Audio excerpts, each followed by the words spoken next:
Hey, what's going on YouTube? This is Choco Bullet Gaming here, doing a deck profile on the deck I used to win my Yu-Gi-Oh! Day event with. It is Ishizu Tier Spright. It's a pretty solid deck all around. There's not really much I would change with it, to be honest with you. It ran pretty well both events that I used it in this form.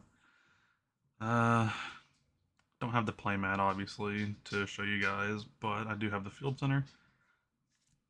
Um, the matchups for the day were two Kashtira Tearlament decks, one Scareclaw, one Venom counters, and a Danger Dark World deck. Matchups weren't easy by any means, to be honest with you. It was a pretty competitive day all around. But gonna go ahead and get into the deck profile here shortly. I am doing a voiceover on this, so bear with me. We ran one Kelbeck, two Medora, and three Keldo. Not much I would change about that ratio, to be honest with you. I felt it was pretty solid all day. Next up, we have a small Bestial package. We ran two Druisworm and one Magnamut. Again, due to the matchups I was expecting, I didn't want to play a ton more Bestials than that. The three worked out pretty well all day, and I had three others at my side. Then we get into the Tearlaments package. Uh, Ran a pretty standard package, honestly. Two Rhinoheart, three Sheeran, three Murley, and three Havness. Nothing really spectacular going on there. Nothing out of the normal. And then for the Sprite stuff, I ran two Nimble Beavers and two Nimble Anglers. Again, nothing I would change about that. The 2 and 2 seems to work out really well.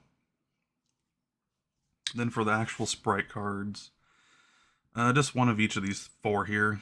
I didn't really feel the need to run anything extra. I thought about running Carrot, but I decided against it. Just one Tearlament Scream, one Instant Fusion. Instant Fusion needs to be banned. Nothing much to say there about those two cards.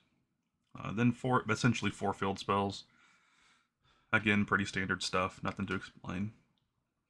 Three triple tactics talents. I did run droplets on the Yu-Gi-Oh! Day event, thanks to a friend of mine who let me borrow a playset. But I think overall I prefer talents. And then I did run three super poly. People don't really respect super poly that much, so it won me quite a few games and even a couple of matches just off of the one activation. People just aren't expecting it because it's not played nearly as much as it used to be anymore. And then the traps, I did run two Soliak. Three's too many, one's not enough, in my opinion. Two's perfect. And then three infinite impermanents.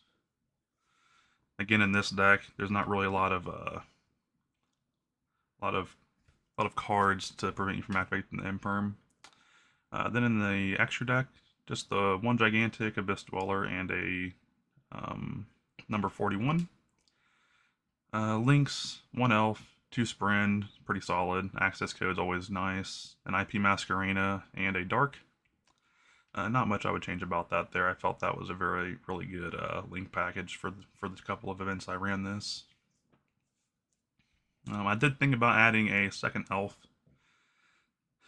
but I decided against it. I just didn't feel it came up nearly as much as the second Sprint. Then the fusion package is the standard 6 fusions you'll see in most Tearlament builds. Then the sideboard, I ran two Nibiru's.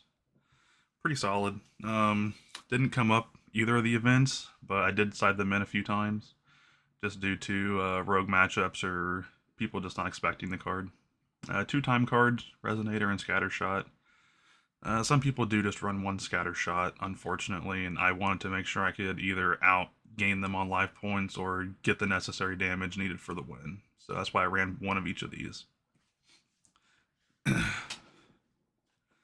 actually only needed the Scattershot once, and I didn't even use the Resonator all day. The other three Bestials, the two Magnamuts, and the third Druisworm, just for tier mirrors or just decks that rely heavily on the graveyard that are dark or like Drytron, stuff like that. Zombie World package. I didn't play any Flu that day. There was a Flu player there, however, but I did not play them, thankfully. I hate playing against that deck. Didn't come up once that day, so it was basically 3 dead cards for all those 2 events I played with this. Some back row hate. Some people don't side back row hate, which I disagree with. It's always needed. And then Dark Hole. Dark Hole's an MVP at my locals, actually. Really kills a lot of decks, gets you out of the Ibly locks, Raw's Disciple locks, stuff like that, and can just get you a clear board for a clear OTK path with the tier deck. Nothing I would really change about those. I do kind of wish I had a 3rd Dark Hole in there, but it's not a big deal. And then a single Tearlament's Crime. Great for going first, games 2 and 3. Not good enough to main deck in my opinion. Just becomes a brick sometimes, or he just never is really needed. And then shout outs here. Gonna shout out the Gamer Dojo in Anderson, Indiana. A really solid shop. They stock a ton of supplies, deck boxes, Dragon Shield sleeves, Yu-Gi-Oh! Accessories, stuff like that. Also a great shop to get any kind of TCG stuff you might need. One Piece, Magic the Gathering, and Yu-Gi-Oh! Of course, Pokemon. They stock everything. And yeah, that's about it. Catch y'all later.